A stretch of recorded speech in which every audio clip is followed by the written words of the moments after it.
প্রতি বছর কিন্তু আশুরা আসে। আশুরার এই চেতনা আমরা কয়জন মানুষ উপলব্ধি করার চেষ্টা করি। আমরা অনেকে হয়তো আশুরার রোজা রাখি, আলহামদুলিল্লাহ, খুবই ভালো, এটা গুরুত্বপূর্ণ একটি সুন্নাহ, আমরা সেই জায়গায় আসবো। কিন্তু তার আগে আশুরার চেতনাটা কি, আশুরা কি কথা বলে আমাদের সাথে, আশুরা আমাদের কি বার্তা দেয়, সেটা আমরা খুব কম মানুষই গ্রহণ করি। পৃথিবীর সবচেয়ে বেশি ক্ষমতাধর দেশকে গোটা পৃথিবী সমীহ করে, সারসার বলে।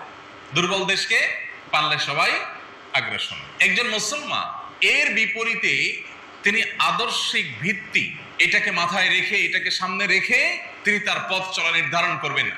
প্রতি বছর মুহররমের 10 তারিখ বা আশুরা আমাদেরকে সেই বার্তাটা দিয়ে যায়। ফেরাউনের উত্থান দেখে, তার শক্তি সামর্থ্য দেখে, তার অহংকার দেখে, তার দম্ভ দেখে, তার ক্ষমতার দাপট দেখে তার অনুসরণ করেছে লাখো লাখো মানুষ। কিন্তু আল্লাহ তাআলা তাকে নির্মম ভাবে, সকরুণ ভাবে পানিতে নিমজ্জিত করে তার অনুসারীদেরকে